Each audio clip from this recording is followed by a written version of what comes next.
spending the last day of the year with our favorite pretend uncle. It's Thursday, the 31st of December, 2020. I'm Ken Ray, and this is a special edition of macOS Ken, brought to you by yours truly and supported by people like you, patrons through Patreon. Find out more and add your support at patreon.com/macOSCan.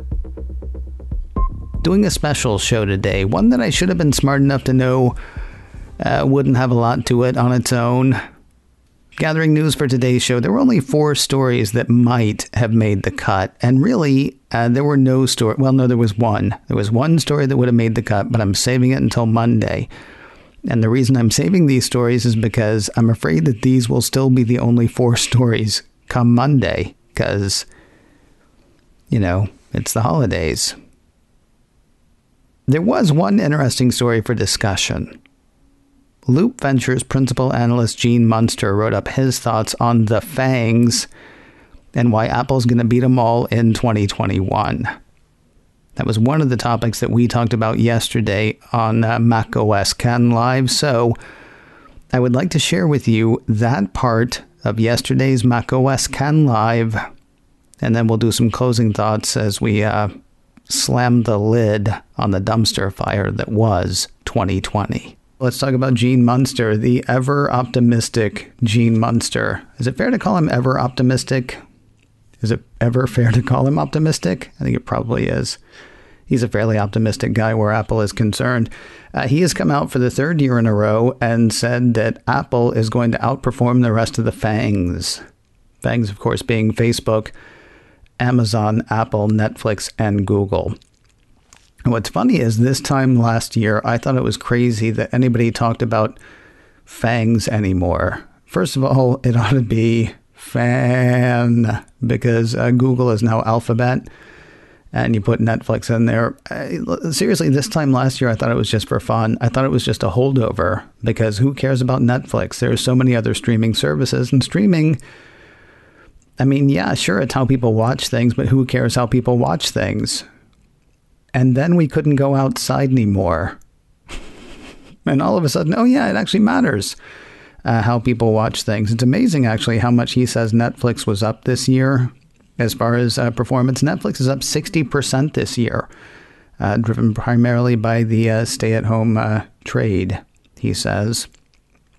Now, understand when we talk about Apple outperforming the rest of the FAANGs, what he's talking about specifically is their stock performance.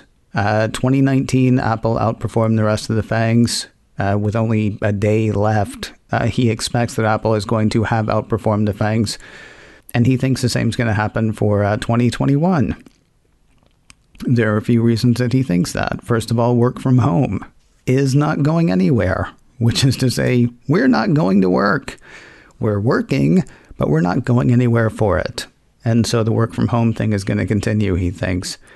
Driving the iPad still higher, driving the Mac still higher. We believe those 2 segments can grow at 10% plus in 2021 and 2022 compared to the flat growth in the last few years. So says Mr. Munster. He thinks that people are really going to get into this 5G thing finally. Second half of this year, he thinks, is when 5G is really going to take off.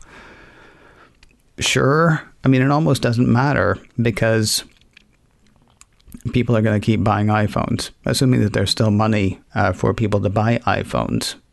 This time next year, we'll be talking about iPhone 13 or whatever they call the next iPhone.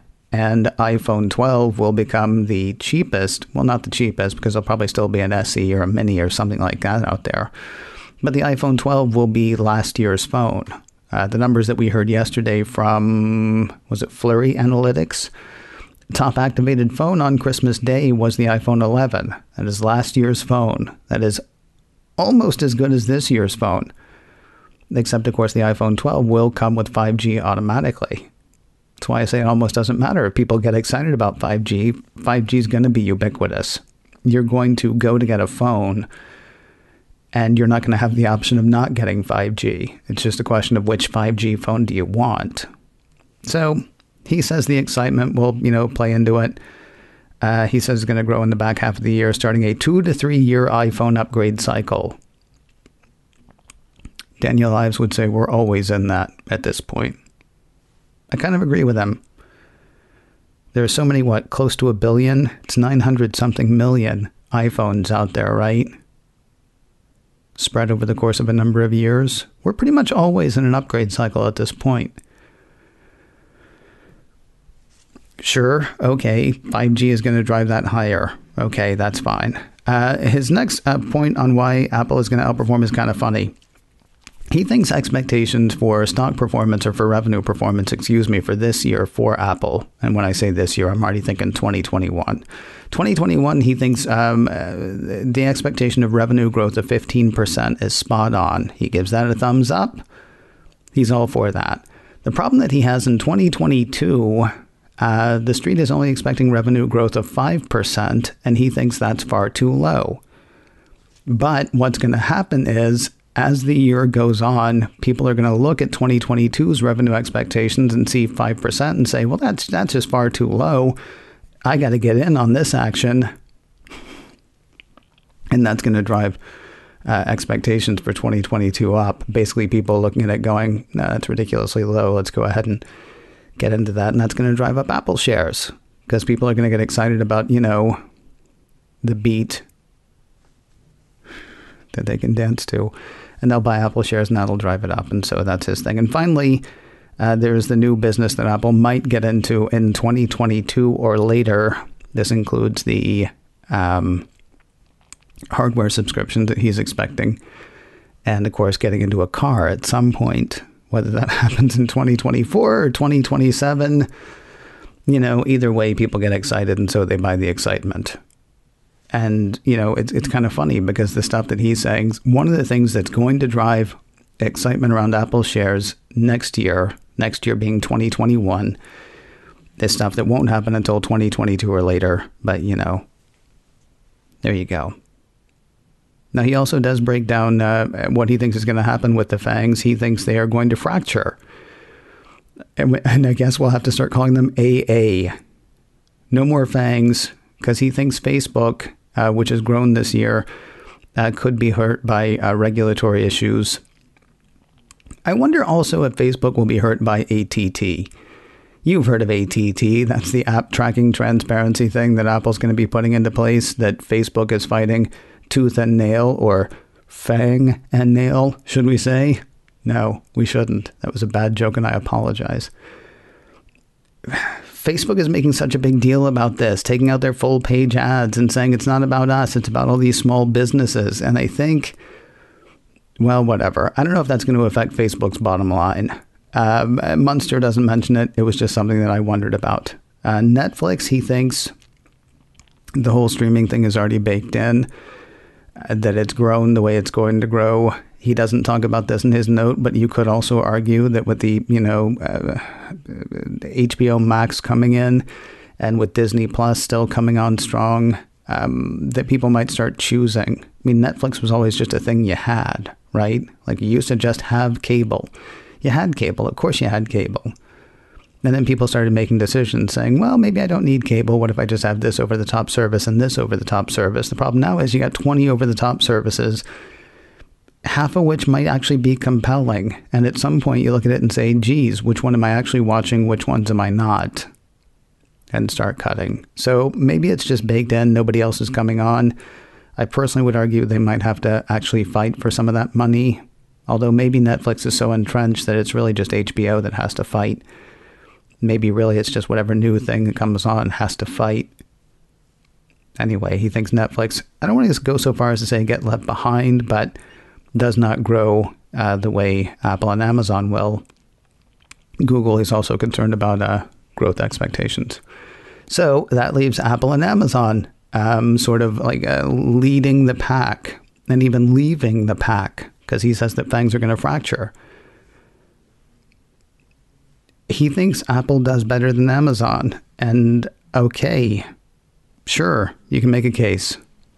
Lots of services, lots of hardware. People are still working from home. They might still need new computers. They might still need new iPads. There's the excitement around 5G. There's all that stuff. Here's what I know. People with lots of money and people with little money need things. Or they think they need things anyway. They buy things. They order things. I didn't buy a single Christmas present at a store this year. Not one. They all came from Amazon. Do I feel good about that? No, I don't. But I feel good about the fact that I was exposing myself less to COVID-19 or the possibility of picking up COVID-19. Vaccinations are lagging what they should be. There's a new, more virulent? There's a new, more easily spread COVID-19 variant, maybe is the best way to put it, that's out there right now. It's not necessarily more deadly, it's just easier to catch. And the old one was deadly enough. Okay, he thinks Apple's going to outperform Amazon? Great. I could see making a case for why Apple is not going to outperform Amazon. I mean, how do jobless numbers pan out? How does Washington pan out? Will Congress work towards one goal, I guess, is a question that we could ask. And basically it comes down to who's going to control the Senate. And I know that sounds crazy to say that affects Apple, but it all affects everything. It's all interconnected. And to stand right now and say we know for a fact that Apple is going to beat Amazon, I think he's right. Both of those are going to do better than the rest, or both of those stand to do better than the rest. There's a lot that goes into both of them.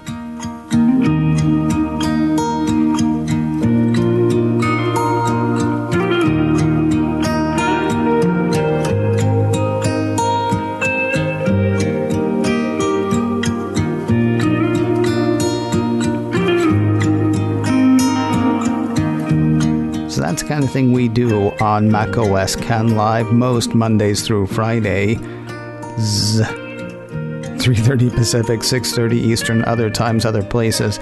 I say that is what we do because while I do that show solo, I don't do that show solo. There's a fantastic group of people in the chat room every day. And I could name a lot of them, but I don't want to name any of them because I don't want to forget any of the regulars. But there are a bunch of people that are there regularly. Other people that turn up now and again. They're there live. Some of them, like I say, every day.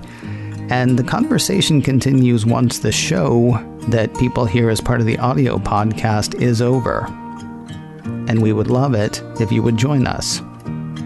There's actually one more show for this week. It's today, 3:30 Pacific, 6:30 Eastern, youtube.com/KenRay.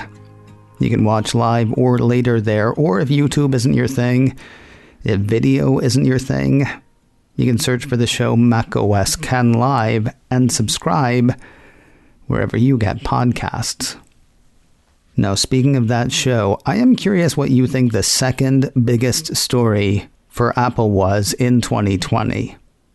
I'm going to go ahead and say that the biggest story for Apple this year is the transition to Apple Silicon. What is the second biggest story in your estimation? Or do you think that there's a bigger story than the Apple Silicon move? I would love to hear about it. That's what I want to talk about today on macOS Ken Live. So here's what you do.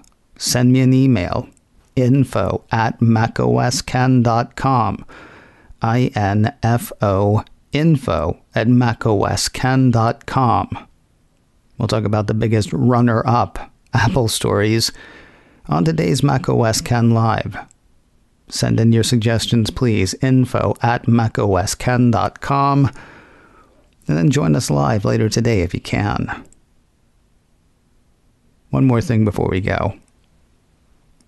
Earlier this year, when we first went inside, a lot of people thanked me for being a constant in a quickly changing world.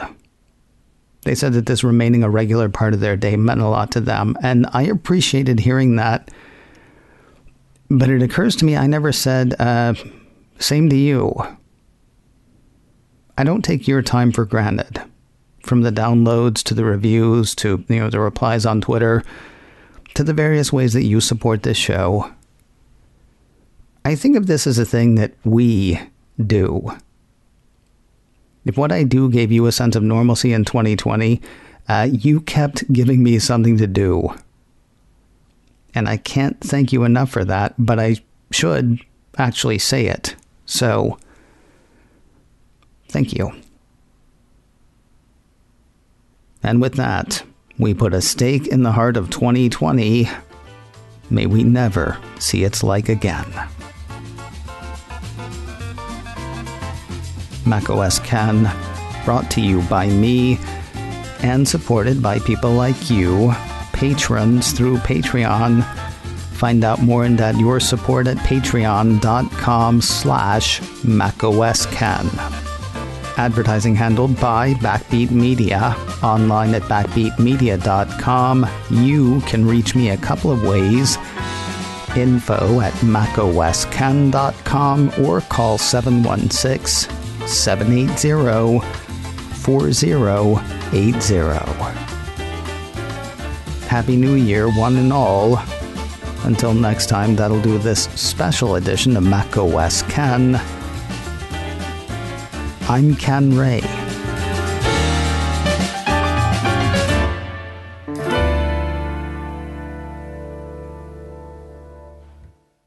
Ciao.